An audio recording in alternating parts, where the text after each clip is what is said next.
যুক্তরাষ্ট্রে সরবরাহ করা দূরপাল্লার ক্ষেপণাস্ত্র দিয়ে রাশিয়ায় হামলা চালিয়েছে ইউক্রেনের সেনাবাহিনী। যুক্তরাষ্ট্রের বিদায়ী প্রেসিডেন্ট জো বাইডেন এই হামলার অনুমতি দেওয়ার ৪৮ ঘণ্টার মধ্যেই তারা এই পদক্ষেপ নিয়েছে। এর আগে ইউক্রেনের সঙ্গে যুদ্ধের ১০০০তম দিনে মঙ্গলবার রুশ বাহিনীকে পরমাণু অস্ত্র ব্যবহারের অনুমতি দেন রাশিয়ার প্রেসিডেন্ট ভ্লাদিমির পুতিন। এ সংক্রান্ত এক ডিক্রিতে সইও করেন তিনি। সুদীপ্তা মাহমুদের রিপোর্ট।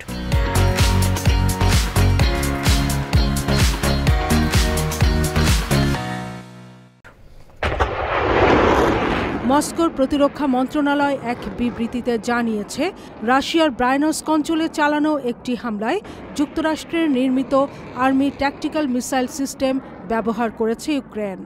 এর মধ্যে ৫টি ক্ষেপণাস্ত্র গুলি করে ভূপাতিত করা হলেও ক্ষতিগ্রস্ত একটি ব্রায়ানস্ক অঞ্চলের সামরিক স্থাপনায় আগুন লাগিয়ে দেয়।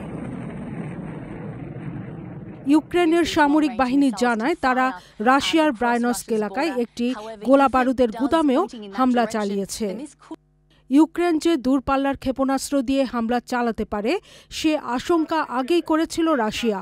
এ কারণে নিজেদের পরমাণু নীতিতে পরিবর্তন এনেছেন দেশটির প্রেসিডেন্ট ভ্লাদিমির পুতিন। ক্রেমলিনের মুখপাত্র দিমিত্রি পেসকভ বলেছেন, ওয়াশিংটনের বিদায়ী প্রশাসন আগুনে ঘি ঢালতে এ পদক্ষেপ নিয়েছে। এতে সংঘাত আরও বেড়েছে।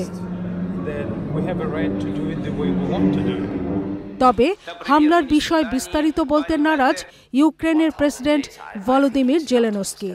এক ভাষণে তিনি বলেছেন, অবশেষে আমরা যথাযথ পদক্ষেপ নেওয়ার অনুমতি পেয়েছি।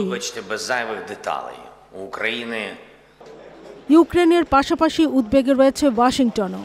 মাত্র ২ মাসের মাথায় যুক্তরাষ্ট্রের ক্ষমতা নিতে যাচ্ছেন ডোনাল্ড ট্রাম্প। তিনি শুরু থেকেই ইউক্রেন যুদ্ধ থামানোর পক্ষে। ২০২২ সালের ২৪শে ফেব্রুয়ারি ইউক্রেনে সামরিক অভিযান শুরু করে রাশিয়া। একে দ্বিতীয় বিশ্বযুদ্ধের পর ইউরোপের সবচেয়ে বড় সংঘাত হিসেবে চিহ্নিত করা হয়েছিল। এই যুদ্ধে যুক্তরাষ্ট্রের কাছে বিপুল পরিমাণ সামরিক সহায়তা পেয়েছে কিয়েভ।